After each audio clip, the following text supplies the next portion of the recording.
Welcome to another episode of the Chiro-Factor. In this particular episode, we are back in Australia because this is the second time we did the best practice seminar in Sydney, Australia. Now, in this episode, we bring docs to the mic and they ask their questions like we've done in other live audiences.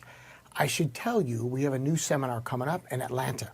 So if you're a USA doc and you missed our previous one in the fall of 25, in the year 2026, we're going to be doing April 18th and April 19th in Atlanta.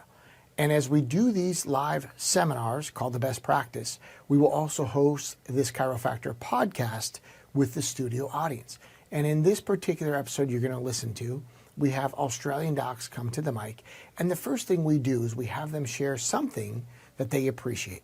In other words, something from a previous podcast to share with you, the listener, that they enjoyed, in hopes that it's a bit of a recap or refocus to help you enjoy and also learn from the lesson as they reteach the lesson. So I think you'll dig it. It's a recap of what sound bites they heard in previous episodes that you could use today. Maybe you heard the episode, maybe you're hearing it for the first time. But either way, we're going to start with a little bit of gratitude and a whole lot of content. And then each person who comes to the mic, it's just a good mix. I would tell you, we had docs that flew in from China. We had a doc there from Malaysia, throughout Asia, as well as Australia, New Zealand. And we continue to do this in a way that's really shaping chiropractors' minds for the future in an evidence-based model that gets results on Monday. So if you haven't joined us for the Best Practices seminar, we will be in London early February 2026, and then Atlanta April 18th and 19th of 2026. And then I'll have to sit with Chestnut, regroup, and re-see what we are going to do on a calendar if we continue to do these Best Practices seminar. So if you're in America and you haven't been yet, it might be the last one. So come join us in Atlanta that middle weekend in April.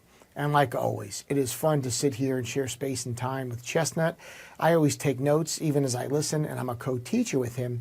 The guy's a wealth of knowledge. So please enjoy another fantastic episode with our brothers and sisters in Australia for the Chiro-Factor.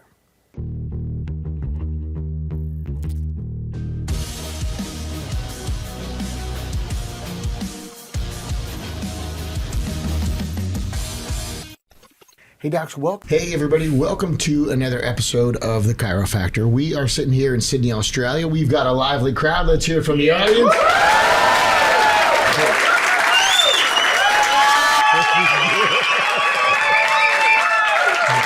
Okay, we're coming back. And it's always been a lifelong dream. Aussie, Aussie, Aussie! Oi, oi, oi! I fucking love that. I'm done. Good to see everybody. All right. So listen, there are many factors in healthcare. We just went through a full day of the Best Practices seminar, day one. Tomorrow we've got day two, and day two is way better than day one. Not that day one is weak at all, but it just builds one layer on top of the next. So these docs are really in for a treat tomorrow to build on what we went through today. And it just kind of all comes together. And what we're going to talk about is many factors in health. And we know there's different variables outside of your practice that will make people healthy or take away from their health. And the truth is, the X factor for a lot of people, it's the Chiro-Factor. So we're going to jump into an episode today with some questions from the audience. And one more time, audience, put your hands together. Thanks for being here live, everybody.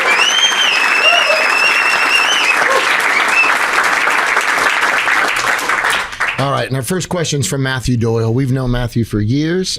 He's got a position with ASRF when it comes to the research, but also a valid question. And kind of what we're going to do a little bit differently today is have our audience come to the mic and ask their question. But before they ask the question, we're kind of anticipating from them, they're going to give a takeaway or a soundbite they liked from previous podcasts, so it helps you, the listeners. So if that's cool, can we jump in with what have you heard in the past in the podcast that you think would be worth repeating for the listener at home? Yeah, I thank you very much, both of you, for doing this. Like, it's a generous give of time and energy to give some really great content, which is really useful. And I love going back to it because it reminds me so much that you've taught over the years, the last 2 decades, and the things that I know you've helped with in terms of practical application. So, but the biggest takeaway that I've had in the last few months listening was the Lou Sportelli interview. So like just chiropractors being able to get clear on the history of our profession and some of the things that happened that allow us still to be here. And if they hadn't happened that way, our profession may not exist as it does. That's right. And you guys did a great job interviewing Lou, and I love the interplay and the what you could draw out of him. So that was a really big takeaway for me. Awesome. And we got an email yesterday. Yes, we did. Yeah, I was going to say. And the cool thing is too, is that Lou, like he always does, came through on his promise to send us some really neat documentation, original documentation from the Wilkes versus AMA case. And sadly for me, it got sent to the wrong address initially, so I got it late. But it's really kind of a neat piece of history. And then the cool thing is that he keeps following and listening to the podcast, and he just loved the one with Del Bigtree. So that's, if you're pleasing Lou, you're happy. Yeah, and he's just a quality human being. So yeah, we got an email yesterday thanking us for the Del Bigtree and his takeaways and sound bites, but we got this box full of documents and materials and stuff from the Wilkes versus AMA, and thanking us, but also saying keep this material alive because it's really important that the history of chiropractic for the new grads and the students, they know what we went through, because you're right, up until this moment, certain things had to happen a certain way, which they did, or we wouldn't get to practice chiropractic. So a great way to start with a little bit of gratitude. Mm-hmm. Well, so the question I had then really it comes from having done, a decade's worth of your spinal health assessments, which I think are fantastic in practice, and then years of work with you, Brad. Like I wish I'd done a lot more with you, potentially a decade before that. But so thank you for what you've done at this point in time. But what I'd really like to know would be, a couple of the key takeaways, key factors for both of you about how you've integrated your approaches together. And how that sort of evolved into this. Like, what are the things that you've had to tweak, tune to really make it work clinically? Because I know there's a lot of information in that report, and being able to dial that into a simple process, or not a simple process, it's simplicity on the far side of complexity. That's what I really love. That's something from Gentempo. Like, that's what I love that report is, and how you were able to bring that out of the report. So what are the things that sort of helped you guys mesh that together to be productive and to have this amazing sort of content you now have together? Well, I'm going to be truthful and say it's been so seamless. Yeah, I was going to say the same thing. Right. Yeah. Is that the reason that we decided to work together is that we kind of realized that there was this perfect synergy. And as I said, people like Keith and Andrew and all these people who had done, and people who had done both of our programs kept saying, you guys, should really work together. And then the truth is what Brad was teaching is exactly off the evidence. And so, we just kind of had a chat and said, it'd be kind of fun if we just kind of put this together in a seminar, which is kind of like the content and the application. And to be honest with you, like, there hasn't been much work about having to figure out how it goes together, because the science and the application do go together, and we share the philosophy or the paradigm. So my answer would be it was seamless. Yeah, and for me it was simple, just because many people like yourself who've come to the workshops, and I like to quote the people I get it from. And I think that's a bit of a lost art these days. People like to hijack information and be like, power that made the body heals the body. I said that. And it's like, no, you didn't. It's like, so I would always quote Chestnut, and then I would have people come up and say, look, that's really good information. Where can I find this guy? And I'm like, who, Chestnut? Like, he used to be everywhere in the profession, and you can get it online. You can go to his website, innatechoice.com, and they're like, okay, when do we get to hear from him? And so I had enough people ask me, like, when can we get Chestnut back out? And I said, I'll shoot him a message. And he's super gracious and also very selective. So sat through one of my programs and said, dude, everything you're saying is spot on. There's nothing here that's false or unethical or immoral. We got to do this. And he was vibrating. Like, it was one of those, like, we have to do this. I'm like, awesome. That was the hope, was that you wanted to put this together, but it was seamless. And so just to give an example, like, we love to build care plans around their top complaint because it makes it easier for the patient to see the value. What we've always done is a touch and tell and a palpation for the patient to illustrate the allodynia. And then James is like, hey, that's why this is so good as the visual. And we changed the program, and here's what the new graphics look like. And it was like, done, no problem. Instead of giving them this tear-off report of the ANS nervous system as they leave after their day one, which is very general and it's about every person's body, here's one specific to that new patient. Perfect. That's easy. So there was simple substitutions, really, or what I would call them is upgrades. And so we had some upgrades of the things we were currently doing to implement more evidence, more research. And let's call it what it is. Through the lockdowns and through COVID, if we learn nothing, we should learn that the evidence really is the currency of the future. The science, the research is the currency for the politicians who either allowed you to practice or shut you down. So we better start speaking that language politically again, which is what ASRF does so beautifully. They fortify us with the materials we all need globally, because when we were staying open through the pandemic, it wasn't because of vitalistic, visceral, salutogenic reasons. Call me crazy, but it was about neck and back pain and not overloading the medical system. So realizing where we were in space, I think, is super important. And then also the research that ASRF is doing really helped a lot of chiropractors stay open. Yeah, I think that when you talk about having the evidence base there, and that being the currency for regulators and for politicians, there's that interesting sort of duality where you've got to have that high level work to be able to take to politicians to ensure that we can still practice. Yeah. And we need the content that's clinically applicable to help us in practice to drive great care It's the plans. currency for the public too. Let's be clear. Yeah. That as I said today, they're not walking by your office because they don't feel you're philosophical enough. They're walking by your office because they don't understand that you're safe and effective and you provide them the best statistical chance on earth to resolve their non-cancerous, non-infectious, non-traumatic instability spinal health problems. And so the same currency goes everywhere. I mean, I'm almost afraid to use safe and effective now because they've just bastardized it so much with lies. But the truth is that those are the reasons why we don't get covered. Those are the reasons, why politicians don't get behind it. That's the reasons that the Wilk versus AMA went after. That's what they lied about us. So I think when we can understand that and we put that out, that unified message about just how effective we are at what we already know we're good at, and that doesn't mean that we can't look in the future towards a bigger scope. I'm all in. Yeah. But let's talk about what we have right now because it is phenomenal. Put your hands together if you believe chiropractic is phenomenal.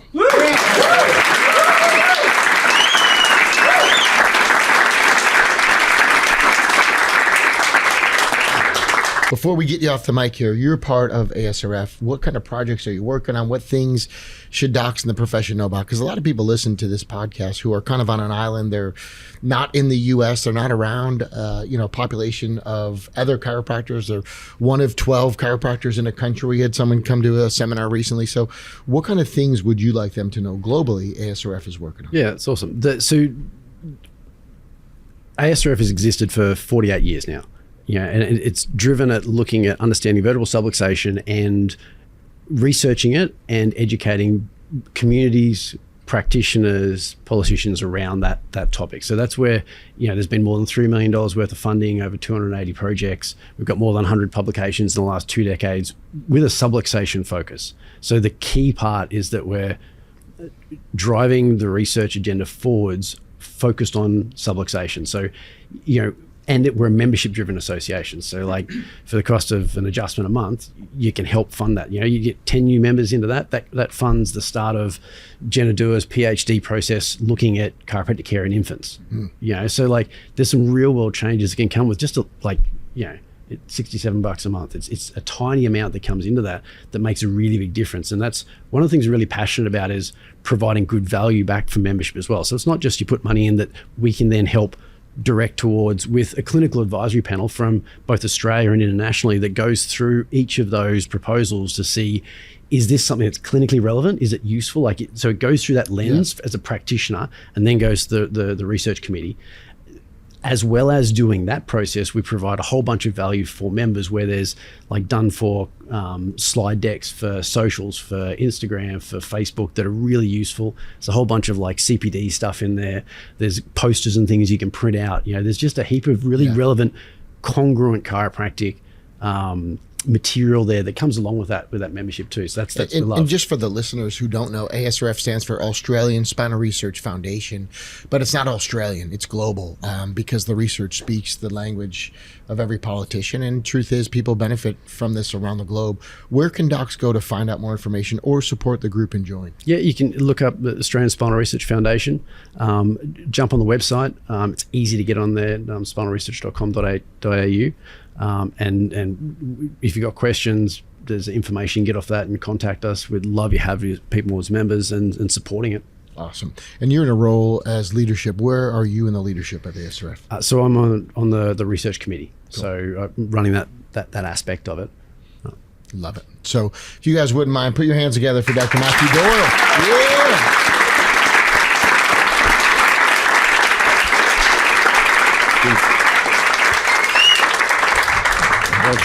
And we're going to bring Kylie up to the mic. Kylie DeBrum, if you're in here. All right.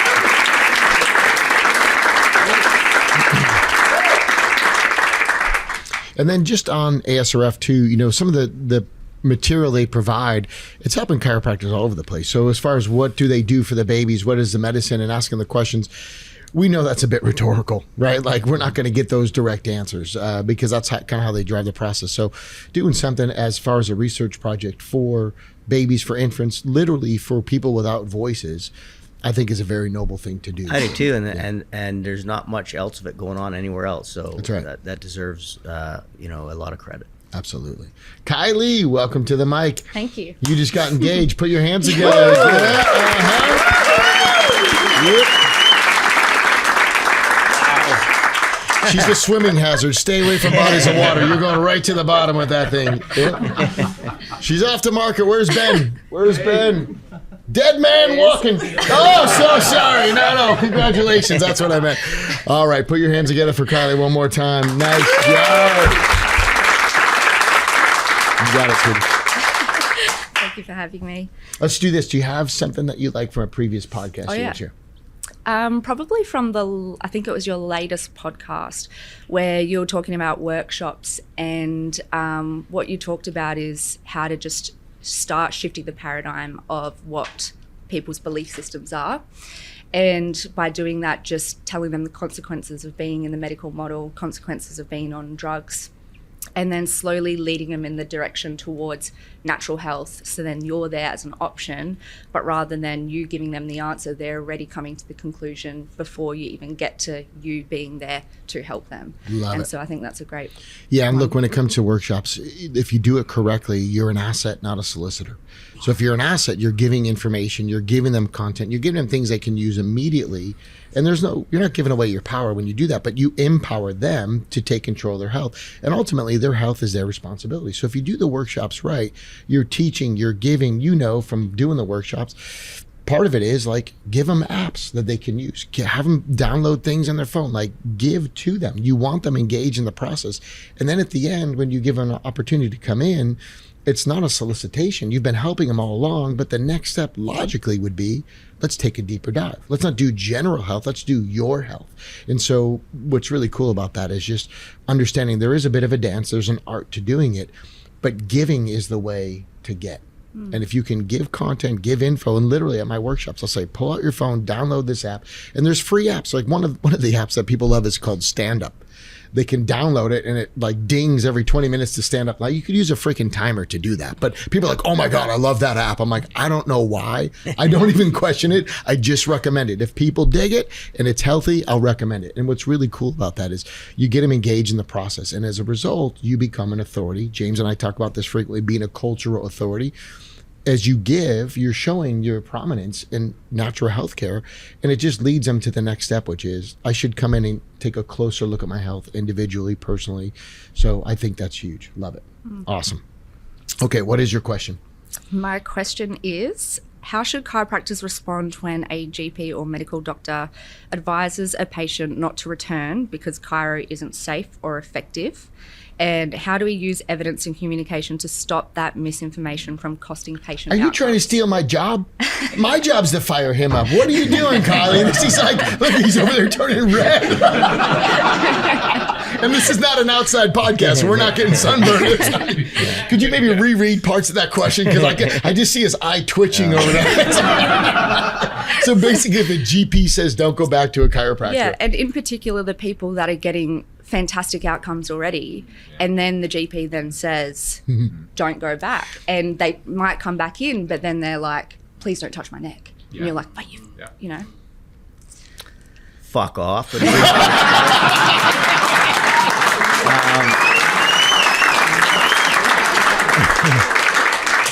Let's throw it to the audience. What should you say if the MD says don't come back? You moron. But you fraudulent, misinformed, ill-informed, lying, selfish, uncaring idiot. What possible good could that do for that patient? But I will say this: well, if we give him a minute, he'll be articulate again. Yeah, I'm just coming down. But it's like, first of all, and we'll go over this tomorrow in detail. But you should have the Whelan are the last two on this topic. But you should say, do you know that the literature is very clear that your risk of a VBA or vertebral basilar arterial dissection is greater if you go to a medical doctor, slightly greater to a medical doctor who doesn't touch your neck versus if you go to a chiropractor who does? Do you understand that the whole concept of stroke is based on the fact that when people are having a stroke or are just about to have a stroke, they have neck pain and headaches, and where do they go? They go to a chiropractor, but that stroke is going to occur anyway, and the literature is very clear on that. You are at no greater risk coming here than anywhere else. And any medical doctor who doesn't know that is ignorant and should keep their mouth shut. I guess I'm just scared to say that. Like to say the ignorant bit. Tell the fucking guy to call me. Honestly, call the medical doctor. Are you a fucking idiot? Right? Yeah, it honestly feels hey, like... listen, don't you dare ever again misinform one of my patients. You fucking... think about that. So now what are they going to do? Neck surgery? Right? If they've got neck problems, because you talk about the neck. So what are their alternatives? Opioids, NSAIDs, surgery, injections? It's just beyond me that these people are still this fucking stupid and arrogant. Mm-hmm. And so you cannot sit down and take that. You don't have to. You have all of the evidence on your side, which is say this is the safest and most effective option you have. And if this doesn't work, God help you, because you might end up in a surgery that won't work, but has a massive chance of killing you. Right. According to the literature. So your chance of having a stroke is uncalculable. It's so small. One in, let's call it 30 million. And by the way, that wasn't caused by the chiropractor. It's just that you happen to have the timing right? Where you're going to a chiropractor right when you're about to have a stroke. It's a correlation, not causation. Your chance of being harmed from their care for your neck is exponentially greater. This guy's an idiot. I wouldn't go back. Change doctors. Thank you for rallying him up. I really appreciate that. So I've had patients do that, and I usually break it into two parts. And the first part is I just say, oh, I didn't know you requested the x-rays from our office and took them over there, to which they haven't, right? The second thing is I didn't know that doctor looked at my notes from the examination, to which they haven't. So I'll say this to my patient. I go, oh, I didn't know you got your x-rays. I didn't know you pulled the intake form, the consults. I didn't know you pulled all that from here that he could look at that. They go, oh, no, I didn't. I go, oh, so wait, he's giving you his opinion without looking at all the facts? Second thing is, has that doctor been a patient in this office? And the key is not ever been to a chiro. Has they been a patient in this office? And I love to differentiate myself on stuff like this with other chiros. I go, has that medical doctor been a patient in this practice to know how we do it? And has he looked at your information in detail? Okay, so he's maybe given a general opinion for which he hasn't been informed. I can respect that they're uninformed on the topic, but to give advice on a thing you're not informed on, now they're outside of their scope. So if you'd like us to continue, I can explain to you why I'm doing that. But what I won't do is talk to an uninformed, ignorant medical doctor about something that's going to be a waste of my time. I'll invest in you, but I'm not getting on the phone with that dickhead to explain something they know nothing about because they didn't request the x-rays. They haven't looked at the exam. He's now making advice without ever looking at your history. And the only things they could offer is to move you up the chain into injections, pills, or surgery, of which when you came in, you told me you didn't want that. So was I wrong about that? And all I'm doing is asking questions. You notice that? Was I wrong about that? Did they pull the x-rays? Did you pull my I just ask. And that's Socratically, they get to the same conclusion. I'm like, wow, so they have an opinion about something they didn't even research. They have an opinion about your health of which they didn't even look at the musculoskeletal system like we do. Huh. I find that strange. You find that strange? Me too. It's just questions. I just ask, and usually get to the same conclusion where I'm just like, all right, let's go face down because I'm done talking about this dickhead. You know what I mean? It's just like, but it's about asking, not answering. Because the minute, and this is great for the listeners, the minute you start answering their questions, you've given your authority away. And so even for the audience here, don't answer their questions. Just ask another question. Does that make sense? Everybody? Put your hands together if that makes sense, right? Is that like...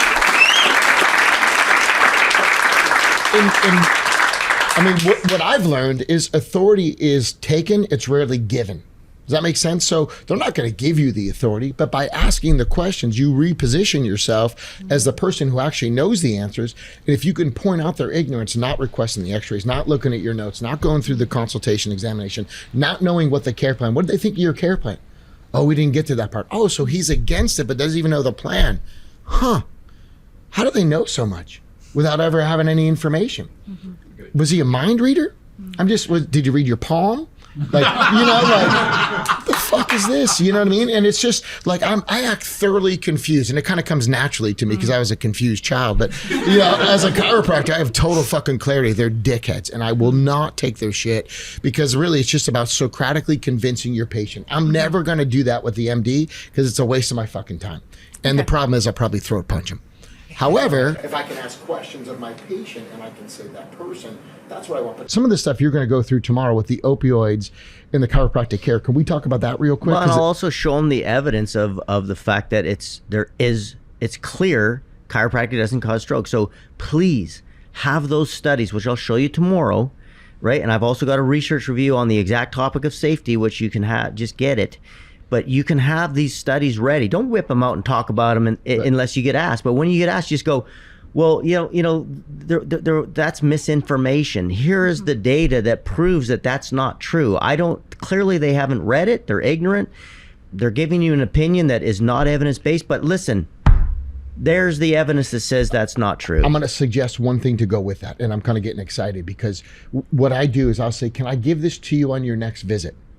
And what's key about that is it's an assumptive close saying they're going to have another visit. Does that make sense, everybody? So I go, I'll give you the article. Now, it's in the top drawer. I know right where it is. I could pull it out, but I won't. I'll go, can I give it to you on the next visit? Because there is evidence of that. If you jump into this conversation when the patient's heated and excited, it's probably not going to go well. But if I can say, listen, we'll talk about it Wednesday. I'll pull the articles when you come back. That's an assumption. When you come back, I'll give you the article, I'll give you the research. And if you want, bring your husband because he hasn't been checked yet either. We'll get him in and we'll explain it. There's my new patient. Fuck these people. You know what I mean? It's just like I've had enough of that. But where that comes from is Chestnut's review. Right. And you can have that ready, but do it on the next visit and do it. So when they come back, and if you want to bring your significant other, your partner, your husband, bring them with you because I can explain it to them too. And if they haven't been checked, then they ought to be checked. And that's how you can create like momentum. And it's one of those things. It's almost like judo. When they come at you, take that force and flip it to your direction, but use their momentum for your good and be like, and your kids, if they haven't been checked, you know what? I've been wanting to talk to you about having your kids brought in anyway. The topic hasn't come up. So I'm so glad you asked me about the strokes because that has everything to do with the kids because we're going to keep them healthier when they come in. And that's a why because statement. Why? Because you can start to convince more people to come in. Like just be 100% committed to getting people face down. Be 100% committed that we're going to put your whole family on a care plan. And all these things from the MD, it's just attention. We're on their radar. They're nervous about us. That's good. Like be a judo chiropractor where you start to take that momentum and you throw their body weight in the right direction.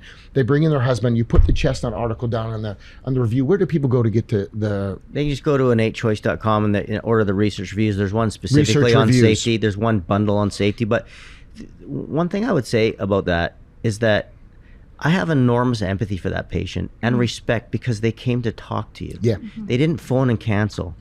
So that's a different kind of human being than the one who just phones and cancels, said, my MD says you're shit, so I'm not coming. Yeah. The one who's in your office and says, maybe we'll adjust me, but maybe not my neck today, that's the perfect, that's right. Like what you realize is that patient, they kind of think you're the authority, but they just need a little confirmation. Otherwise, they wouldn't have come back and talked to you about it. They're asking for your opinion. Right? They're asking for your opinion. They've heard something which from someone of authority, but they didn't not come.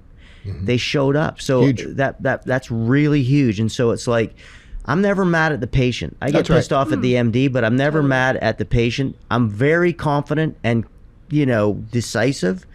But I do like that idea, Brad, very much. But the idea is also, though, I always remember that if they came to ask me, they care what I think. They basically said, I've heard this. It made me a bit nervous. What do you think? And so I always I like the idea of doing it the next day. I would always do it immediately. But I like it better. And I like just saying, the next visit. And then if at that point, they're like, well, can I have it now? I'd give it to them. That would be my view, right? Yeah, sure. But if they just like, okay. And for me, I honestly wouldn't care if they didn't get their neck adjusted that day. I'm not going to fight them or force them into something they're uncomfortable with. That's not the right way to do it. I'll call the MD and tell them to fuck off. But I'm not going to do that to the patient. They're just scared and they got lied to. They're a victim. They're a victim, and they'll be a worse victim if they don't get your care and they go take the drugs and surgery. So, I kind of become their advocate, but with certainty. And I do really do like the idea of saying, well, next visit we'll talk about it. But if they were like really nervous about their neck, I'm not forcing them. Yeah. I'm saying, you know what? That'll be alleviated, no problem. I'll show you the evidence tomorrow. I would have went and got it, but I like that idea and say, we'll do it next visit. And if they do press you to go in and grab it, then I like going to my office and kick things and like make noise and like, I found it. Sorry, I know right where it is. I'll be like, come out, I found it, but the truth is, the other thing you brought up is the patient who doesn't come in. Right. Now that's a different scenario. And I want to talk about that because the procedure, and for the docs here, this is gold. I would text them first. It's very impersonal. It's not confrontational. Not from your perspective, but for the patient. Text them, would it be okay if the doctor called you about this? Get permission to proceed. Ping, yes. Would it be okay if he calls you between, 6 o'clock and 8 o'clock tonight? Would that be okay? Yes. We get a couple permissions, cool. Then I call him up on the phone and I just stay in agreement. I just agree with it. Okay, cool. At the end of that phone call, what I want to have happen is get them back into the practice. So I 100% agree with James said. The fact that they're there is always the number one buying signal. When a patient's in your office, they want your advice, they want your message, they want your opinion, they want your care. That's total confidence. If they called and didn't come in, you got to text them first, get permission to call them, get permission to see them. Put your hands together if that makes sense for everybody in here. Does that make sense? Okay. So essentially what you've got to do is warm it back up. They've lost trust. Trust is the currency of the future, but they've lost it. The MD shattered it. So now we've got to text them, we've got to call them, and then we see them face to face, and then we would go through the same procedures. But it's imperative. And the truth is, this is like an outdated, irritated, wannabe medical doctor that if they're worried about you seeing their patient, well, you're already in their head, right? You're already there rent free. Like you're gaining momentum. So kind of take that as a positive, but then also the communication side of it. It's really important at that point to get permission and then just to ask some questions and go from there. Yeah. And remember, your goal is to protect the patient, not keep a patient. Your goal is to be the advocate for that patient. Yeah. It's to say, whether it's to them or to yourself, it's like this is, as Brad says, now I'm really concerned, right? Like I'm really concerned that if you don't get this safe and effective care, you're going to get dangerous, ineffective care. And so that's a conversation. And again, it could be a question. You could say, are you aware of the opioid crisis? Do you know anybody who's suffered from opioid addiction? Yeah, that's why I'm concerned, because if you don't get this kind of care, there is that kind of care. Yeah. And it's like, oh, wait a minute. Do you think it's, well, come on in. Let's talk about it. Let's have this discussion. This is really important to me. I'll schedule some extra time. I'll stay through my lunch. I'll stay at night. And I always make it sound like I'm putting myself out there. And I really will stay through lunch. I could miss a meal. I will stay in the evening later. I've done that many a times, late night, and come home. But after 28 years, I can walk through my town with my head held high because we have saved lives. We have changed lives. Families have grown. People have done it for doing it the right way. So part of why I like recommending 20 hours a week of adjusting for most chiropractors is then you can do visits like this. You can spend 30 minutes getting somebody back on track, but it's really hard to do that. If you have 42 hours of adjusting a week and you're seeing 100 people, you're wasting your time. So be very precious with the adjusting, and then those important conversations outside of it, they get due process and they get your full cognitive flex, and it just takes once. And the last thing I'll say in this, and we can jump to another question, but please realize for the chiropractors listening, sometimes your biggest adversarial patients become your biggest advocates. The people that gave you the hardest time coming in become your biggest advocates for years to come. And so it is worth the 30 minutes because it's going to equal 5 extra new patients. It's going to be referrals down the road. It's going to be lifetime care. Like however you have to quantify it to make it make sense in your head. I'm just telling you, it makes absolute sense to do this if you're playing the long game. And if you're in your office too much, it doesn't. But the people that give you the hardest time sometimes become the hardest working bird dogs. They go in the bushes, they ruffle up the new referrals, and they drag people in because they were once almost out. They see that in themselves, and then they go and they won't let anybody else become a victim of that. So it benefits you to talk to these patients the right way. And just know deep in your brain and heart and soul that the evidence is clear that you do not cause stroke. Oh, totally. That's key. And would you ever contact a GP to, like, because the thing that frustrates me is, like, especially the kids and the children getting turned away because the GP's recommended something else and said not to go back to a chiropractor, and it makes us want to be like, reach out to the GP and just say, this is ridiculous. We could write a letter. I personally, have had a few. I'd like to ask the question, would you ever consider getting a new GP? That's a good question. Because we have people that aren't that opinionated with ignorant topics they know nothing about. If you're open to it, I can find someone that's a little bit more open-minded. I've switched people pretty easily to some pretty medical freedom thinking MDs. Yeah, and I think the thing is, I like the idea of just sending a letter and just saying, this is what I'm hearing. I'm not sure if it's accurate. If it is, I'll give you an opportunity to ask me a question directly if you like. A decent MD, if the MD's decent, they'll go, I should have a conversation about it. Because MDs can be, just so we're clear, some of them are so ignorant about it, they actually think they're doing their patients a favor. They actually believe the shit that comes out of their mouth because they were lied to, or they're just totally ignorant. And they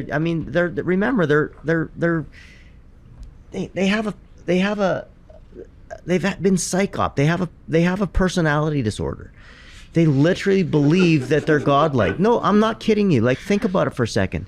These people are willing to throw out things that they have no evidence for with absolute certainty and authority with no guilt. Yeah. That's a personality disorder. That's mental illness.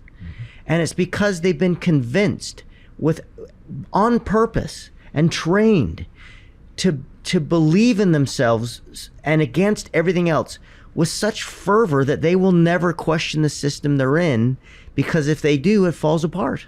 Right. And so I just think you can throw out a letter or whatever. I'm not good on phone calls because I tend to, react. I'm just did you notice his like twitchy shoulder? He's like, I tend to react. but I think if you send a letter, firm but fair sort of thing, and if you get a good response, why not? Like, I've sat and had good conversation with a lot of MDs. I don't hate all MDs. I just hate the fucking idiots. Yeah.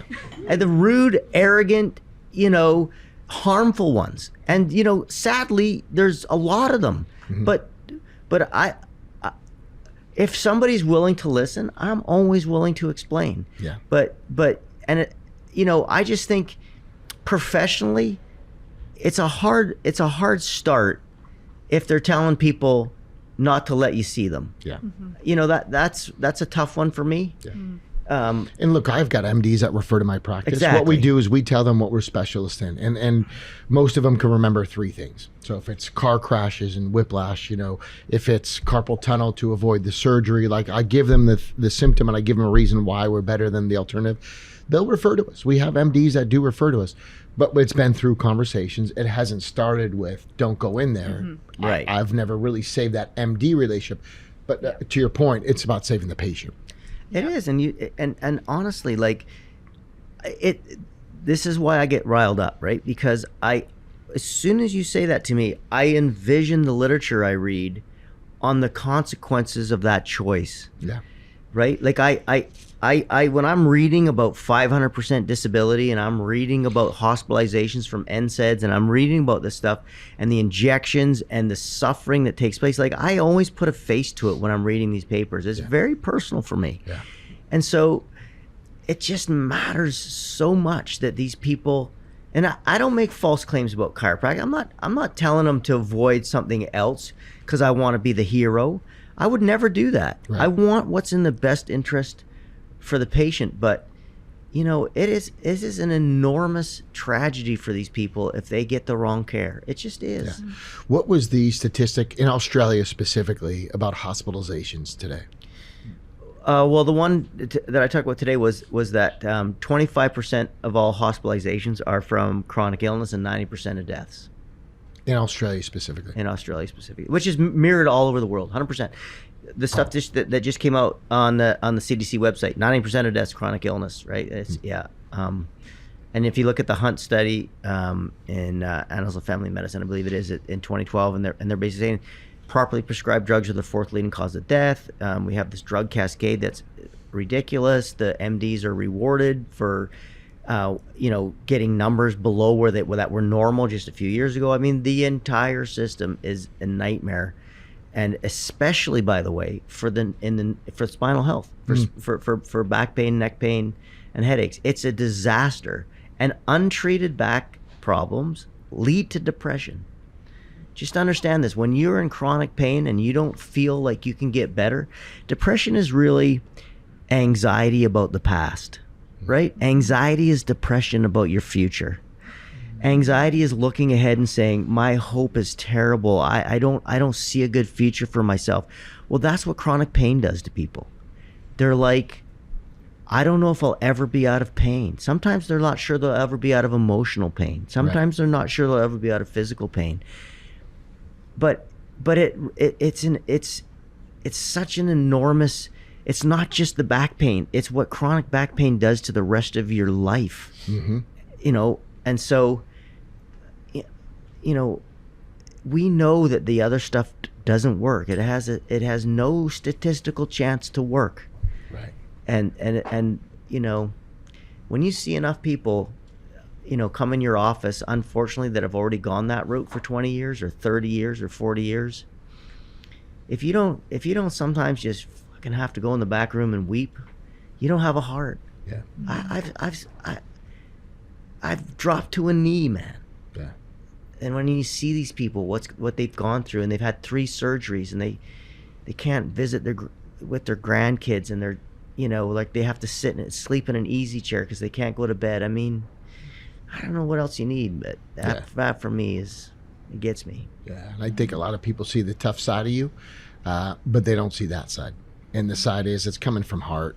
It's just like there's unnecessary suffering. The key word is unnecessary. If they just wanted what was best for the patient, they'd allow them to see the chiropractor at a minimum, allow it. Like, we need to be allowed.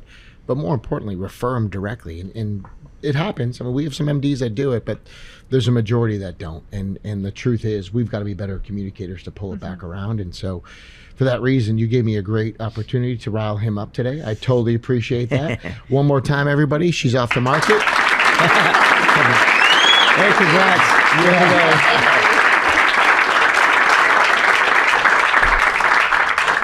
Hey docs, if you are enjoying the communication and the style of education that we teach with the evidence, then I'm going to implore you to check out something that will be on my website, levelupmentoring.rocks. It's not a .com because it rocks. And levelupmentoring.rocks, what I'm talking about is our Table Talk webinar. It's a bit more than a webinar, but it's not a full-blown masterclass. What it's going to be is a couple hours of great content on communication styles for the daily visit. Now, you've heard Chestnut and I say many times how important table talk is, how to keep it to one concept, how to share the gratitude. Well, if you've never organized your table talk, I'm going to tell you what's too far and what's out of bounds. And what I mean is something like a dirty dozen where you have the first 12 visits, you have to say this on visit 3 and say this on visit 4, and here's what you say on visit 9. Look, that's the opposite of the flow state I think you should be in. As the healer, you should be in a flow state. It should be organic, and it should be really loose as you go through your table talk. However, I do agree there needs to be some boundaries and some bullet points around it.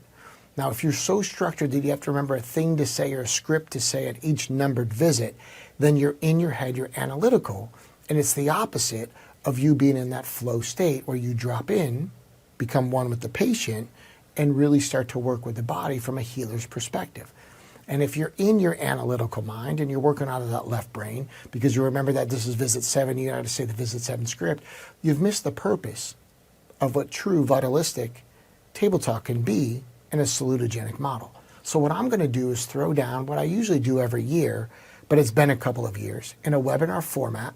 There will be a nominal fee that we're going to donate. And what I'm going to do for a nominal fee is really over-communicate the value of each visit, how to set yourself up for success on each visit, and a framework that you can utilize based on what the patient's complaint, where they are in the care plan, and all of that context is super relevant. So it's not your agenda, it's what they present with. And there's flexibility in the way I teach table talk. Look, I've been known as a communicator in this profession, as one of the best communicators by many of the peers I admire. And if I do one thing better than most people who teach, I would agree, it is table talk, or as we like to say, trench talk. Because the unfair advantage I have is I'm still in the trench, I still see patients, and I know what works. It's not trial and error. I've worked the kinks out. I do it in my lab, otherwise known as my practice, and I only teach what we've perfected in the lab. If you want table talk on the daily visit, you want trench talk at the next level that incorporates the chestnut science, I'm going to give you specific research articles that you can communicate to your patients on topics like allodynia, on topics like proprioception, on topics like strength, position sense, injury performance, then you are going to love this particular product. It's Trench Talk 3.0. It's table talk for the modern day chiropractor with chestnut science weaved in a format that's flexible and fluid, but has absolute weight behind the content. Look, it's far too much for me to explain. Go to levelupmentoring.rocks. You can purchase Trench Talk 3.0, which is our table talk webinar I used to do on an annual basis, and I just kind of got away from it. So please enjoy high-level communication with some high-level science in an applicable manner like everything we do.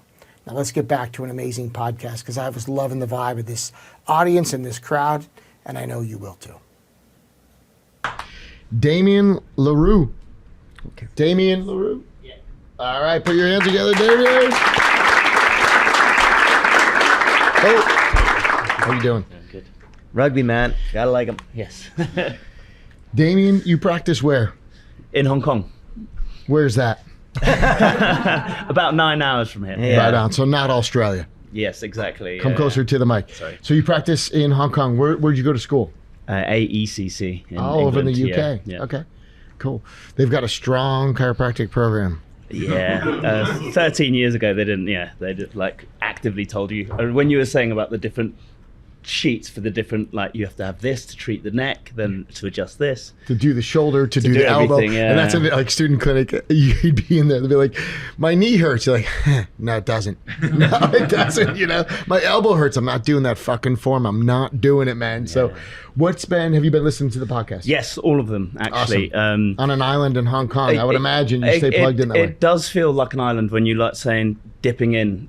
I was thinking about having to come here because obviously the cost and everything, and needed to because I feel like I haven't had anything for the last like 5 years in Hong Kong. Love it. So it's my takeaway from the podcast is actually we do good care plans, and I think we do a really good practice. And we had a green colleague associate join, and I got him onto the podcast, and he was like, "Oh, this is why you have these care plans, because of the Haas study." I was like, "Exactly. Cool. This isn't just pulled out of thin air." So it was really nice for him to see something to put other chiropractors on the podcast, because then you tell them they can actually see it from you guys and actually hear it from. It's working. Yeah, it's working where it comes from. Good stuff. I love it. I love it. Awesome. So we are definitely accepting compliments today. Anything nice you want to say about James while you're here? Nah. When he said he was playing rugby still, I was like, oh, really? I was seeing Whoa! He's got lively in here. a bit of a limp on stage. I don't know. But, I do have a lip actually. That's a strut. That was a strut. Yeah. Where'd you play rugby? huh? Where'd you play rugby? All over in the UK, in Hong Kong. I retired a bit earlier. I was talking to James about it earlier. You retired a bit earlier as he looks at James. Awesome. What is your question today? I feel like my question's bad compared to Kylie's question earlier. That was really good. But I work in open plan practice as well, and it was interesting to hear that you're quite quiet. I'm quite energetic. I'm quite loud in my practice. I've got quite an outside voice, I'd call it, and oftentimes I find. Did you get put in timeout a lot as a child? Is that where the outside voice came? I'm the youngest of 4 boys, so I think that's why. Oh yeah. But oftentimes my table talk can flood over to the next patient or two. Not necessarily in a negative way, but I'll be talking to a client about something chiropractic based or what's going on with them. And then the other clients will like literally put up a head up, their face down, their head up, and like, oh yeah. And then and that can sometimes interrupt the flow. Yeah. And it's like, how do you like utilize that to, oftentimes I just kind of ignore them. And I don't know if that's the right way. I ignore them and stay focused. But how do you kind of manage your way around like other people jumping into table talk? It's a great question. So part of the reason why I am quiet is I want it to be a directed conversation with that patient. And the social aspect of it, like what patients are going to say is the unscripted, unpredictable. And I've had people say things in an open adjusting area where they're like, you ought to get your hip replaced. And I'm like, just shut the fuck up for a second. You know what I mean? Like, I don't say that, but honestly, like when they're chiming in with input, it's like, I'll be the doctor. You know, so what I've started doing is just lowering my tone many years ago, and I just talk to that patient. If there's a soundbite I do want to spill over, then I can raise my voice and go, Mary, what was the takeaway from today? Well, the takeaway is you shouldn't come in only when it hurts. We should maintain that. Okay, Mary, you got that right. You should not base your health on how you feel. We're going to base it on functionality. We're going to base it on the plan. But basing your health on how you feel or how you look is what most people do. That's why we have plastic surgeons, and that's why we have pain medications that are rampant, because those are 2 variables that you should not base your health on. We can give you drugs or plastic surgery to make you feel or look better, but it doesn't make you healthier. So then I would announce that to the room, but quietly go to the next person. So I have nothing against being loud and talking in the open adjusting, but what you just described is the hesitation I would have, because now you're going to have other people jumping with their opinions when you want to be the authority. If you can't be the cultural authority in your own practice, we got a problem. And I'm not saying that's where this is going, but on a patient by patient visit, you just got to be careful with that a little bit. So intentional conversations, and then I'll make proclamations when we get to the final line. Does that make sense? Yeah. So I'll do it individual with the patient, and then I'll make a proclamation at the end. I'll raise my voice and be like, so the moral of the story is, and then you would fill in the blank. So that's how I would go about that. When you're doing it where it's loud with everybody, you have to realize the more people are there, you're probably raising your voice even higher, and that could feel like frenetic energy. Maybe not, I could be wrong, but what I've experienced is if you're doing an open adjusting area and there's busier people and you're used to being loud, you're going to be louder than the loudest person. When I bring it down, I pull them into my conversation. So that's kind of why I keep it low. How many tables do you have in your open adjusting area? 4, but I don't always, I go off 2 or 3. Okay, that's okay. I mean, it's not an abundance where it's gonna be super loud, but you do have to kind of be careful of the volume of it, and you just don't want it to feel like it's general care. You want it to be specific care, and so for that reason, I would just suggest you kind of bring your voice down. Yeah, it's pacing. It's called pacing. Yeah. Right, and the other thing you could do, I would suggest, is that you could educate patients about what the rules are during the adjustment time. So you could say, as part of the, when their first adjustment, you could say, you might hear me talking to another patient, and sometimes you'll overhear me, but out of respect for my attention to each individual patient, I just ask my patients not to comment. You can certainly comment when I come over to the table, but I ask my patients not to comment when I'm dealing with another patient. And if you just let them know that ahead of time, they'll follow those rules. Yeah, train them up beforehand. Right? Exactly right. Well, and that's just it. Well, with our open adjusting, we only put them in there when they've committed to a care plan. So that's rule number 1. A lot of people misunderstand what an open adjusting area is. I would never bring a first adjustment after the report of findings into a busy open adjusting area. Never, not one time. To the point that even if my associate's out there, like, doing karate moves or stretching or whatever, I'm like, get out. I want this to be empty, to where the first adjustment, they see the tables, I'm adjusting them, but nobody else is in there.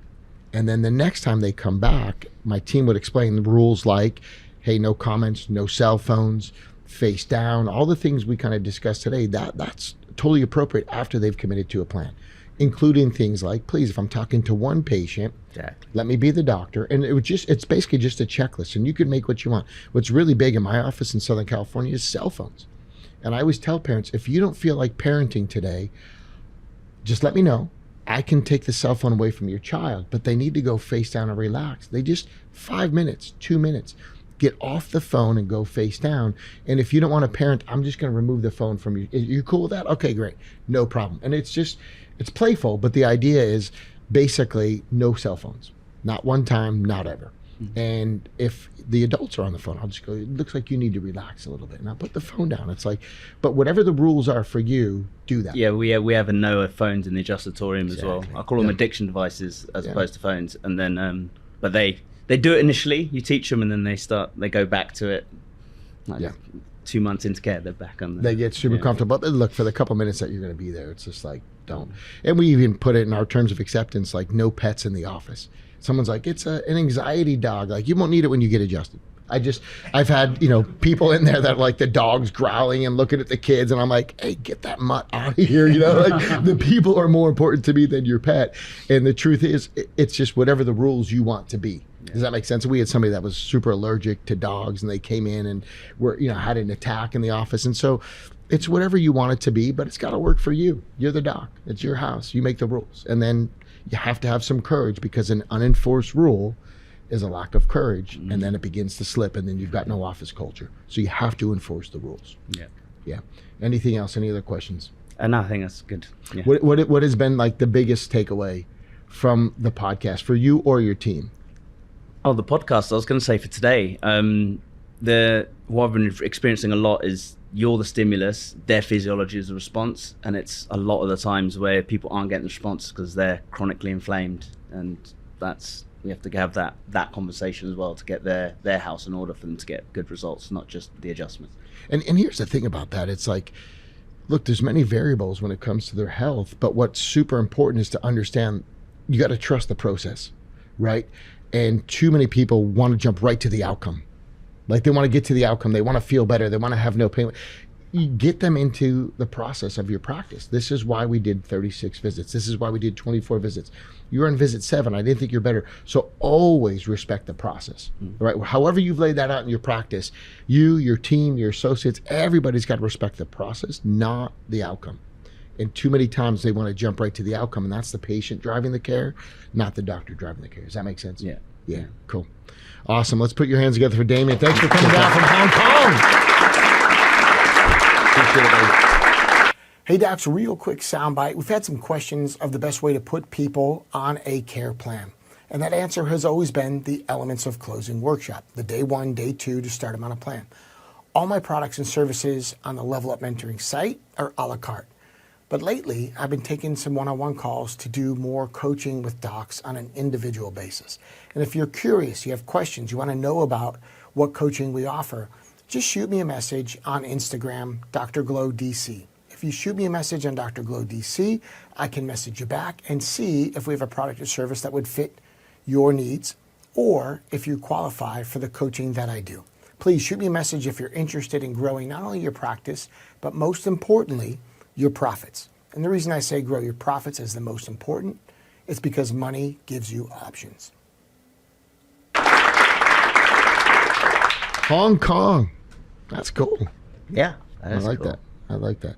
Andrew. Kaltenbach. That's the one. That's the one. Put your hands together, Andrew. Maybe it popped out of nowhere like a jack in the box. Did I have the doctor's handwriting on you? The price is right. Well, you crossed off some of the questions, so I I was had like, so many. I found it, suck, frickin', jerk, reckon. All right. Which one do you got? Because did you cross them off? I did, and I turned it on the other side. Oh, okay. So I got lots. Have you ever been told you're on the spectrum? With an hour of content there. What's been one of the things you've liked so far from the podcast? So many things. So I think the information that you give us and the clarity that you supply for us to pass on to our patients is something that gives me faith and confidence with what I do. Yeah, cool. But it's the way that you say it. We're all here to help patients get better, but more importantly, it's like how you present that to somebody is what dictates what they'll do next. So to give us that certainty so that they can have something Love that it. will have for the rest of their life. Love it. It's good for us to hear it, so we keep doing it. Yeah. Yeah. Thanks, guys. Cool. long-time listener, first-time caller. What do you ask your heroes? You know, when you get up in front of them. So, I wanted to talk a little bit about pain because so many people talk about pain, and we try and get people away from that conversation of pain. And I've heard lots of people say that, you know, your nervous system can only perceive, or only 10-15% of your nervous system can feel pain. I'd like to know some real facts about that. You know, is it true? Is it not true? Is it just because we talk about the autonomic nervous system and there's no pain fibers, or as you said today, there was it's a perception. Nociception and pain are different, or emotions. An emotion. Pain is an emotion. Yeah, 100%. So maybe just leading with you, James. What real facts are there about pain? Well, the first and most important one is that pain is an emotion. So that means that in order for you to feel pain, that especially if it's from a physical source or damage associated, you know, inflammatory immune response, and it travels along that nociceptive pathway. In order for you to feel that pain, it must get to your cortex. It has to bypass a lot of other areas that it can hang out in and not get there to get to your cortex, and then you're going to have an emotional response to that pain. And that emotional response to that pain is often quite cultural. You know, like I used to always joke, like you kick the Yugoslavian soccer player in the shin, and he's like, you know, or the Monty Python, it's just a scratch, mate. You know what I mean? He's getting chopped off. But you know, other cultures and how you're raised, sometimes you can learn an overreactive response to that emotion as well. And so I think that can be quite valuable with patients. Is, you know, I used to always distinguish, you know, when I actually coached rugby, you know, because the little kids, when they first, you know, get a whack or an elbow in the head, you know, some of them respond. They've never had one before, and I'm like, that you got to understand the difference between an owie and an injury.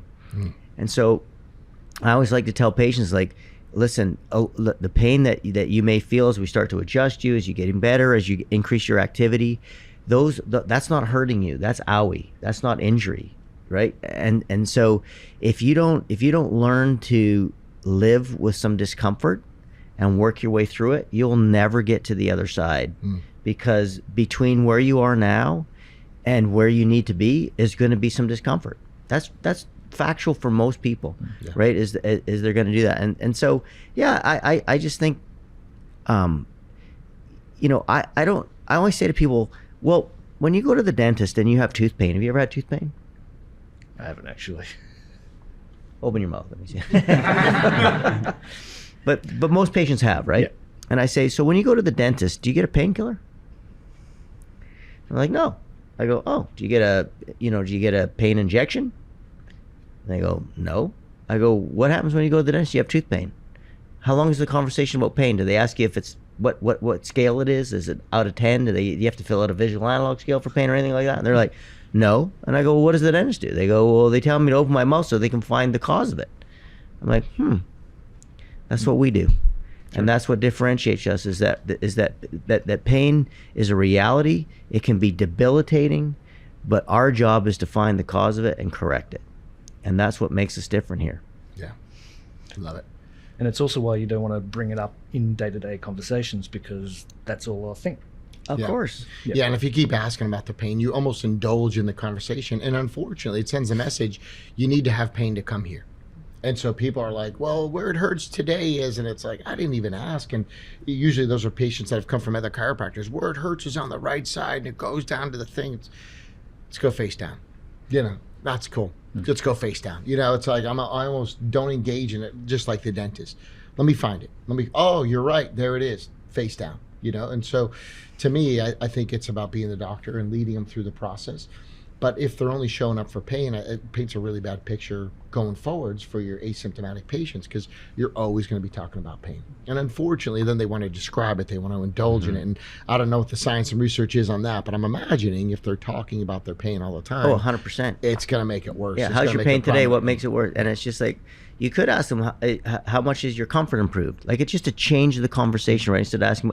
But the other thing is, like, I always like to point this out, because a lot of times people will listen to this, they go like, oh, you're like, how can you not care if a patient comes in with pain? We're like, wait a minute, this is not the one where they say, hey, I just, fell off my bike and my, I got a bone hanging out of my thing, and you say, shut up, lie down. That's not what we're talking about. Right. We're not idiots. What we're saying is that if you presented with this issue, and this is related to that issue that we've already got you on a plan for, that's not what we're going to focus on. Right. If it's a new complaint, yes, For sure, we're, yeah. we're rational, intelligent, compassionate doctors, right? But the truth is, it's not compassionate to let the patient lead the care. Right? It's irresponsible. I agree, and Yeah. it's just like, listen, mate, you know, so here's one of the, stop talking to me about your owies all the time. and you know this from doing the work we do in Level Up. My table talk is good to see you, Mary, closed-ended, positive statement, followed by let me see what's better today. So I take that authority back and I go, let me see what's better, also positive. Closed-ended, positive statement versus open-ended, negative question. Open-ended negative is, where's it hurt today? And it's like you've just opened up a can of worms and it's based around the negative. Closed-ended, let me see what's better today. Aha, there it is. Found it. You need this. Bam. There it is. That was the one. That was good. That's going to get you healing. That's going to be moving better. So it's all the affirmative, but it's closed-ended positive statements versus open-ended. Where does it hurt today? Let me see what's better. That's how I start my table talk. Good to see you, Mary. Good to see you, John. Let me see what's better today. Okay, that's moving better. Ooh, this one right here, that's an owie. That's a spinal boo-boo. We're going to get that moving. However you want to phrase it, I don't really care. But the idea is then you dictate where you're going to adjust, and it's not based on the patient's pain pattern or presentation. It's based on the restrictions. And everybody else is talking about their pain, and it doesn't work. Right. Right? Like, talking about pain doesn't make pain better. Talking about your problems doesn't make your problems better. Yeah. And so it's like, get them focused on the function. Yeah. Always, got to get you moving, got to clear out that inflammation. Are you taking your omega-3s? You're doing your vitamin D, you're doing your exercise. That's okay. We're on the right track. I love you. We're trending in the right direction. Trending in the right direction. Stay the course. Yep. Stay the course. That's what I always use. That I like that term because I used to have a boat, but I'd be like, Trending. let's stay the course, trending in the right direction. These are all really important things, but you don't like. You do not want people coming in there focusing on problems because it doesn't create a solution. You want them focusing on the solution because that helps them move towards it. Yeah. Don't move away from things. Like Brad said today, don't move away from things. What are we moving towards? We're moving towards function. Yeah. Arrivals and departures. Everybody wants to get out of pain, depart that. The difference in what we teach is where's the arrival? It's inspirational care. It's the opposite of scare care. This is where we want to take you to. So not enough chiropractors talk about the arrivals. When do we get to there? What is there? Well, you got to put it in their terms. You got to put it in their currency. Not just get out of pain, out of the departures, but when do we arrive at a better health and wellness standpoint? And that needs to be articulated by the chiropractor. You can quantify this for sure. And then they know when they're getting closer and closer, and it keeps them engaged in the process. Not falsely, but they're making progress as they go through till eventually they're living this health and wellness lifestyle. So I think the movie was Monty Python. It's a mere flesh wound. Yeah. You lost it on. Yeah, It's yeah. okay. I got another one. Life of Brian, I think. What are you going to do? Bleed on me? Yeah. And I got to give you a glowism, which I love, and I was out of the room for a bit today, so you probably went over it. But I like one of the things that I'm the first time I ever listened to Brad, and I've never forgotten, and I love it, is that's why we put you on a plan. Like, I just love that statement because it's so powerful. Yeah. Which is like, oh yeah, it still hurts. Well, that's why you're on a plan, and it's just like, dude, I've been here 9 times. That's why you're on a plan. Yeah. We're not done yet. Yeah. We didn't think we'd be done. It still hurts. I've been here 11 times. That's why you're on a plan. Mm-hmm. Been here 17 times. That's why you're on a plan. We didn't think you'd be done. It's okay. Let's go face down. And it's just real low energy. And you lead them emotionally. You have to. That's okay. You're doing good. You're reassuring, but you have to be that. Oh my God, it hurts where? Well, now you've heightened their alertness. Like, oh boy, that's trouble. Oh my God, that doesn't. Yeah, it's like oh when, shit. It's like when you're getting a haircut and they go, oops, like, oh, what just happened? It's like a chiropractor that goes, oh my God, you have pain. It's like, oh, you're good. It's part of the process. Don't worry about it. So, ladies and gentlemen, that is Andrew. Put your hands together.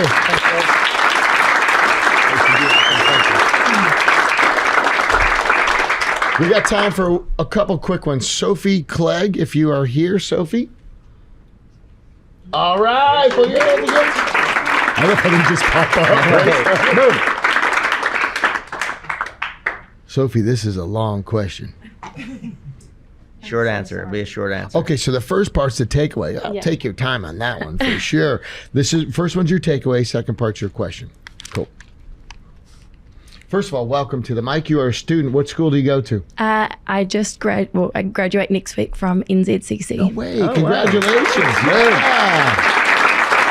Right And where are you from? I'm from Taranaki, New Zealand, Oh, very cool. North Yeah. Island or South Island? North Island. Oh, right on. Where Yeah. are you going to practice? In Taranaki, in 2 practices, same business, but yeah, one in town, one rural. Oh, cool. I love the names of the New Zealand towns. Tutanaki? Like, I read the signs and I'm like, I want to buy a vowel, you know? It says, holy crow. And then I say it and they look at me like, well, I'm like, Jeff, never mind all that. Okay, what is your takeaway from you've been listening to the podcast? Yes. Awesome. What has been one of your takeaways? Mine is really specific to one of the first episodes. I think it was the first episode, and it was a story that you had actually about a practice member that came in and didn't speak, and it just like really sat with me. It was really cool, yeah. And you just kept adjusting, just kept doing chiropractic, and then one day she just like told you everything, and you had to create communication on a level that wasn't talking. And I'm a real talker, so it was like really good to listen and be Me like, too. yeah, and just be like, no, just listen to their body, listen to their nervous system on a like level that isn't talking. And it was such a big takeaway, and then I was like hooked. If you guys as colleagues can appreciate that, will you put your hands together and give her some love? That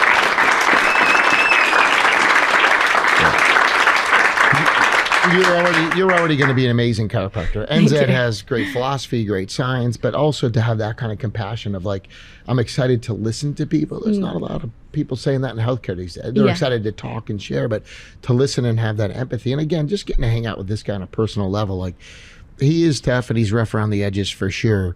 But at the same time, turned off his mic appropriately. Thanks for that, Nick. Bad. He's not that much of a prick. Bad. But the truth is, he's a softie, and he just really cares about this profession. So a lot of times, that excitement and explosive energy comes from a place of just deeply caring about our profession, and also I think we share some concerns about the future of the profession. So.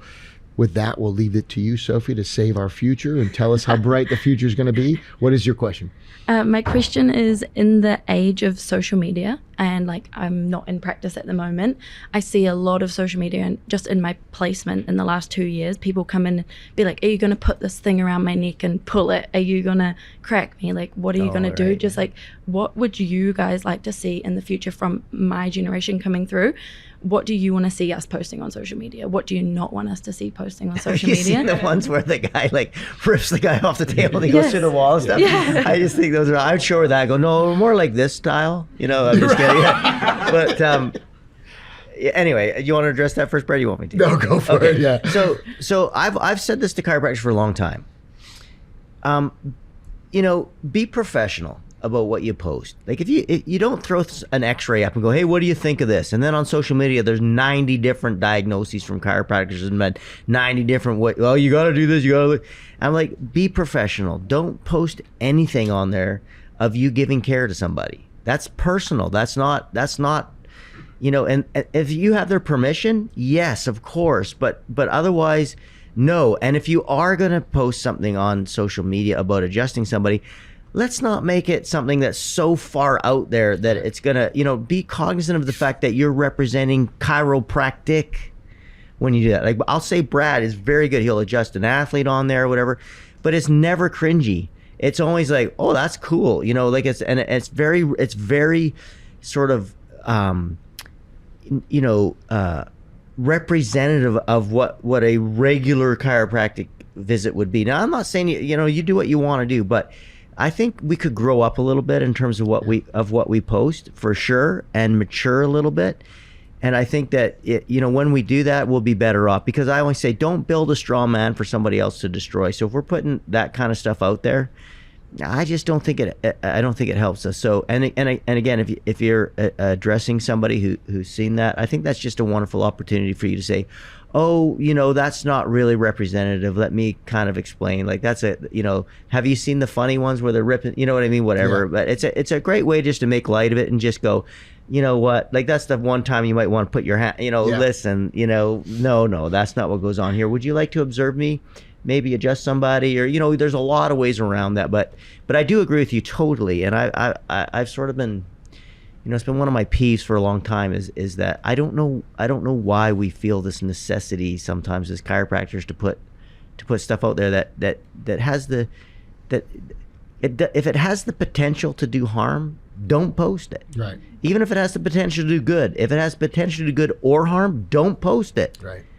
That's how I feel. Yeah, and some of the stuff I post with athletes, like I'll usually put on Instagram, it's Dr. Glow DC, and I'll take some of the work from ASRF, or I'll take a research study, or I'll take something that's, been positive for chiropractic, but as a scientific piece of evidence, and I'll illustrate it. And I'll even say that in the comments, like, hey, this is the illustration of a study that was done, represented here by an NFL player, or represented here by an NBA player, or indicative by this Olympic athlete. And so it's kind of to give a general, like, this is an illustration, but they are my patients. They do have their permission, and it's based on the science, and here's the application, and the results And it's not are soliciting. I've said this to Brad so many times. Brad, that was so awesome. You just, your tide rose the boats of all of us by doing that. You just made us all look good. But you're not out there soliciting for yourself, saying, come see me, come see me, come see me. What you're saying is, look what chiropractic is. And there's a big difference, Brad, the way you do it. Right? And then, again, like Instagram, I put all that stuff on Dr. Glow DC. And then at the bottom, I'll usually say, if you need to find a chiropractor anywhere in the world, I travel the globe, message me. And every time I do that, I probably create 25 new patients for other offices. Never once has it really been for my own practice that I can think of. So those athletes are representative of other places. And I'll take the time and I'll go through and screenshot, chiropractors in the area they ask for, or post on a page like, who has a chiropractor in this country. We had one recently, it was another country. I'm like, are there even chiropractors there? So what I like is keeping it positive for everybody, right? And let's call it what it is. I don't know that the Y strap is taught in any chiropractic school. Is the ring dinger like a recognized technique for the national boards? I don't know. Strapping their pelvis down and yanking their head, not my favorite thing to see happen. And you see the patients scream. We're talking chiropractic here. Yeah, but you see them yank the neck, and I'm like, fuck, man, that just it scares me, and I'm a chiropractor. Yeah. So, and I'm trying to not put other chiropractors down, but this would be a huge takeaway, I think, for everyone. What I like to say is, in this office, I saw that video too. And I understand if you have some concerns, and I'll kind of laugh on purpose, and I understand if it makes you a little nervous. In this office, we never adjust on the first visit, and my tone changes. In this office, we evaluate everybody before we go hands-on. In this office, because you're immediately differentiating yourself, so you don't even need to participate in putting them down. But in this office, we take x-rays before we adjust anybody. In this office, we separate the first and the second visit, so there's no guesswork. We do test work. Little simple things. And look, if it rhymes and you say it with a British accent, you're infinitely smarter. Oh, yeah, 100%. In this office, we do test work, not guesswork. I don't know if that was British or not, but I'm trying. I'm reaching for fucking I should just do Scotland. You wouldn't understand it. But does that make sense? Like this idea that we're different. And that's all you have to be is different. Because some videos are really, really informative and really good. And I want to see lots of kids, especially babies and pregnant women. And I want to put informative videos out there without, using practice members' information and putting people on a space that maybe they don't want to, but also invite people that have no clue what chiropractic is and create like a safe space for information. Yep. It's like such a hard thing. Yep. Fine line. So, but just keep running it through that filter. Just fine line. Are you okay with doing this? Is this something you're allowed to talk about? Is this something that's reproducible? And if the answer is yes, go for it. But we've done a couple things on Instagram where, we talk about the athletes and the outcome. And I go, now this isn't reserved just for athletes. It's for everyone. And if you need a chiropractor anywhere in the globe, so the minute you push it off, and this is what's key again for the listeners, it's called altruistic. If it's for an altruistic reason, it could be anybody, then it immediately increases the believability. Right? And look, the ring dinger and some of that stuff, I'm not against it. I just fucking hate it. Because it's unspecific and anybody can do it. And all of a sudden we got people ripping on it. And it's like, oh my gosh. That's almost like, what is the purpose of putting it on there? Here's the thing for me, when I hear you say that, right, is I'm like, how is it possible that after all these years, we haven't had a chiropractic association make a really cool video on seeing kids? Just showing the gentleness of it and basically say, the caring and the mother and the baby and all. Like, I mean, there's a way that we could do this, right, which is top class. very, very sort of like evidence informed or evidence based, and very inviting to the public. But if it came from the association, it would be huge, right? And then you don't have to make one. Yeah. Then the association's making one for you. This has been my argument all along. Where is the advocacy for the practitioner from these associations? I don't understand it. It makes no sense to me. It might exist. I haven't. They just made one. They did. Did they? They've just done that. Yeah, just AC Australia has just made Awesome. And is it good? Yeah, really good. Yeah. Yeah, Okay, cool. fantastic. Awesome. Yeah. Great. I mean, again, if they've just made one, we're 2025, they're better late than never, but it's like, that's really great. No, that's great news, because that's what's needed, right? The way to Going on deal the with offensive. Yes, correct. The way to deal with disinformation is always with accurate information, always. And so I'm really glad they've done that. Good for them. Excellent. Good leadership with Yeah. Billy. Kim's in office there now Yeah, too. beautiful. Some really good people Okay, at the excellent. ACA. So love it. Awesome. Did you have a second part to your question? There's a lot of stuff written down there. I You're did, very but good- you're I very don't- neat, though. I'll give you I that. think it'll go too deep. So I think. Ask it. Okay. My question is, why do we call practice members patients when they're not seeking medical care? Can I do that in under 2 minutes for Yeah, you? Okay, yes. so it doesn't go too deep. So in my practice and what we teach in Level Up is they're patients when they come in, because a lot of times it is the medical paradigm. If they come in with neck and back pain, according to the Adams study, 92% of your new patients are for neck and back pain. Twice as many for low back as neck. Those are facts. When they come in, to recognize them in the system they're used to, we do call them new patients. However, when they level up, then basically what we call them is a vitalist, because now they're not coming for medical pain-based reasons. They become a vitalist because they moved into a different paradigm called a chiropractic paradigm.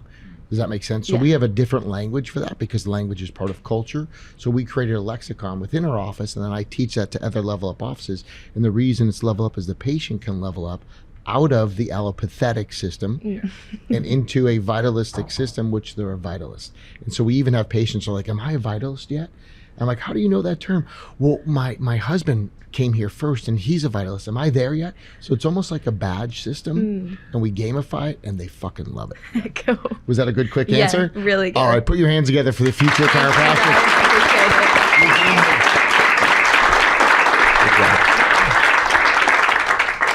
I don't know if it's a New Zealand thing, but like, Sophie, like, dude, you just, our future's very bright, right? Like, we have some really cool grads. NZ's doing a great job. ACC's doing a great job. Or maybe it's that she's from the North Island, but like, just a good vibe, right? All the way around. Richard, you're going to bring us home. How's that sound? Excited for it, gentlemen. Thank you for Awesome. having me. And what Awesome. an honor to sit between my two heroes, as Andrew said. It's very, very true. Hello, everyone at home. I'm Richard Burgess. I practice in Brisbane, Australia. I'm also a New Zealand grad from 6 years ago. Woohoo, NZ. It's doing some amazing things with all the teams over there. Thanks for having me on. What has been one of the takeaways or things you've liked from the podcast? In an industrialized society, vertebral subluxation, or a motor unit issue, pandemic. And that is so true. That is so damn true. Dude, Yeah. what a good final guy to bring up to the Yeah, mic. nice. Huh? Yeah. This is good. Yeah. I'm going to just say this. What is it? So for an industrialized society, Yeah. vertebral subluxation is a pandemic. Yeah, Yeah, for sure. for sure. And what we talked about today is that my preference is motion unit, because then for sure it involves everything. It involves everything that crosses that joint, all the afferent, all the efferent, the part of the brain that controls it. That's why we like that term. But it's synonymous with vertebral Well, it subluxation makes problems, for anatomical, sure. biological accurate sense because it's Hilton law in an applied sense, right? Yes, and then we can also draw from the peer-reviewed literature to explain the importance of motion and Oh, how yeah. and how that you can't separate motion from brain function and all the things in between and all the tissues and everything else. Love So it. it's just very Yeah. it's a holistic way of looking at it, Yeah. I guess. Look, for our listeners that have been sitting through this episode to this point, quickly, can you explain Hilton's law? Because I don't want to jump over that, and I think that's huge, and we haven't talked about it in many episodes now. Can you give us like a 2-minute explanation of that? So Hilton's law just says that like based on what's called topographical organization, meaning like a map topography, meaning that there's very specific parts of your brain. Let's talk about the sensory motor cortex for now, that control very specific areas of your body. And so that we know that what a motion unit is that what Hilton's law says is that I'm going to use my elbow here. I don't know if you're not watching. I'm just looking at I'm using my elbow. But the thing, in order to move that segment, and I don't like biomechanics. I like neurobiomechanics because there's no such thing as biomechanics without neurology. And so the idea is, the law is that anything that crosses that joint, anything that's involved in the movement or health of that joint, or the awareness where that joint is in space, so all the tendons, the muscles, the joint capsule, all the receptors, the afferent nerves from that joint up to the very specific part of the brain that controls it and regulates it, and all the way with the efferent signals to control that segment from the brain, that's all in one indissoluble union. I like the term motion unit. Even Hilton's law doesn't really explain what that, they don't really have a term for it, but I just like the term motion unit, because what that means is, unit means it all works together. So if you're degenerating any part of that motion unit, if you have brain damage, you can lose the ability to move your arm. If you have a joint damage, like in your spine or in any joint, and you can't move that joint, you will actually degenerate that part of your brain that controls it. You will degenerate the pathways to and from. The receptors will change. You'll have an immune response there, because you're going to get an inflammatory response from not moving. So that's what we were talking a little bit about today, which is that the whole thing works in an indissoluble unit, and any part that degenerates all of it. Yeah. Wow. Massive. Crab, will you put your hands together for that explanation? It's like on the tip of his tongue. We're coming up on 7:30 at this point. We've been in that room since 5 o'clock this morning, and the dude just jams it out. That's why I love it. So cool. What is your question, buddy? So in practice, you take people on, and I'm curious, earlier on in someone's care, maybe in their intake appointment, or perhaps when you're sitting down looking at their scans after that, how can we better delineate someone who may not respond to chiropractic the way they want to, i.e. get fully resolved? At what point or what age, what amount of decay, degeneration, what sort of status, what kind of history might indicate someone that won't perhaps get as well as they want? And then further than that, how can we sort of still keep them under care? Because in my vitalistic brain, they still need to be adjusted regardless. All that shit you saved to the very end? That deep question? I thought we were friends. Yeah. We were friends. Love you, mate. For Sorry. the love of God. I'm going to defer to Chestnut. I'd like to phone a friend. James, are we still friends? Can I use a lifeline, James? Can I punt till tomorrow? Well, first of all, you don't know how people are going to respond, and neither do they. I always tell a story of a great woman I met at a screening, and I was actually doing a palpation of her daughter, who was 80. Oh, wow. So she was 100. She was not quite 100. She was 99, I believe, at the time I met her. What a queen. And she was deaf as a post, but sharp as a tack. Yeah. So I used to yell at her. That's a Chestnutism. Yeah. But I would literally be yelling. I picture one of those big things that, but she was so witty. And she, once you got it in there, but you had to literally yell in her ear. So her and her daughter would come in. Her daughter was 80. Wow. And this woman came in. And so it was funny. The first time I laid her down on the table, we couldn't get her up. I mean, she was so, she was in trouble, right? She was, she was not really ambulatory at the time. She could use a walker, but otherwise she couldn't walk on her own. And so I got her on the table, and I could almost never got her back. So I never laid her down again. I always adjusted her seated, right? I was like, I'll probably just, call the team. We'll just bury her in the back kind of thing. But anyway, we became best buddies. I loved her. And she would make me these Play-Doh roses all the time for my little daughter. I had a very young daughter at the time, and she'd come in, and anyway, she was turning 100, and I said, I think she's turning 100, and I forget how many months when I first met her, maybe 6 months away, and I said, you know what, we're going to dance on your birthday. And she goes, I don't think I'm going to make it. we're going to dance, and I'm going to call the news. And both of those things happened. We had the local news come in, and they videoed us dancing. And it was just really cool, so I couldn't really talk to her that much. I'd yell, but so I said to her daughter one time, I said, look, I want to make sure that we're getting value here, right? I know she likes the visits, and we love each other, and she just was a great, really neat lady. But I said, what are some outcomes that what do you see anything? And she goes, well, I don't know, not much really, except that she's raised the pegs on her walker 2 pegs, so she's up right now, can make her own tea. Oh, bless her. At 100. Yeah. And I always thought to myself after that, what a great lesson I had. And so, but the lesson that I got from other chiropractors was, you don't know till you try. And so it was it was probably like 12 visits or more, like about 12 visits, because I remember doing that progress exam, and it was like, yeah, it's like these little things that you're not really aware of, but for her, that changed her life enormously, right? Because it gave her independence. Yeah. And there was nothing more valuable I could have given her. And what the cool thing was, it turns out, get this, this is the year 2001, I think.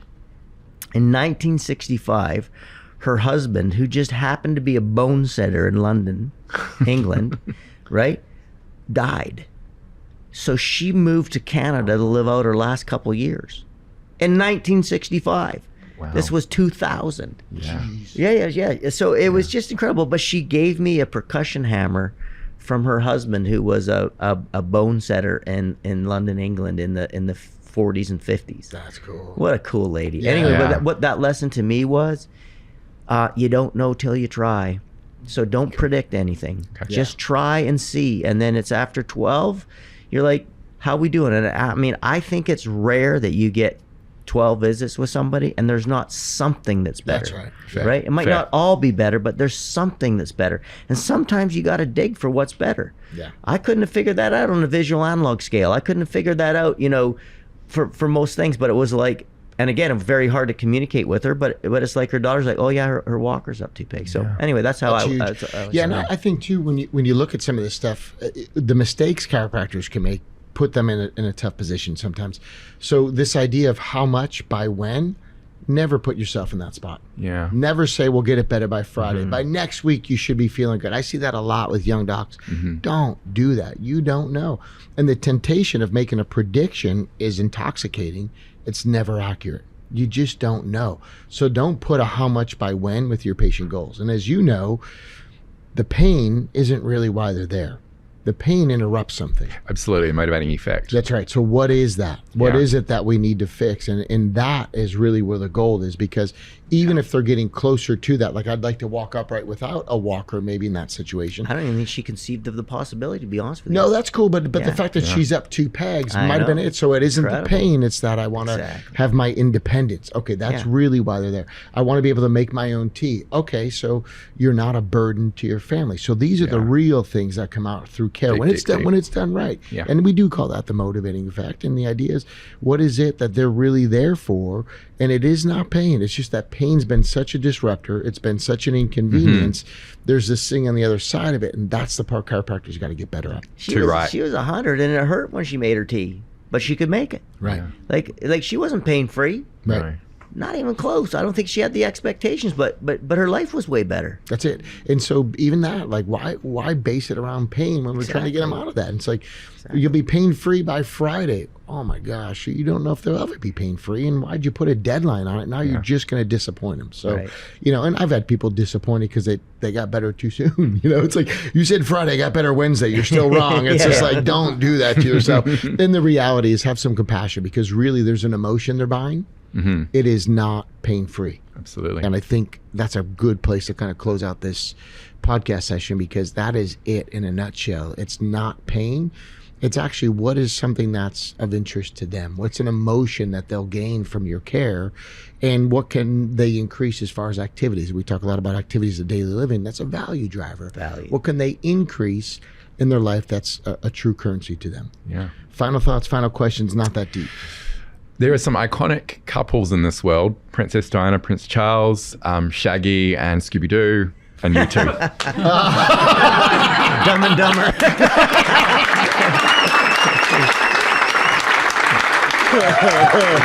Also, if there are any single gay chiropractors listening to this podcast, long walks on the beach. Yeah, we're doing a dating service now. Right. At least you didn't pull up. I won't even go there. Ladies and gentlemen, there's many factors in health. There's a comedy factor here today, and we know that the X factor oftentimes is the Chiro-Factor. So for the Sydney, Australia audience who've come from all over the place, you guys are awesome. It's about 8 o'clock at night right now. We've been going since 8 o'clock this morning. This is a champion crew. Thank you guys for sticking around. Thank you for being with us.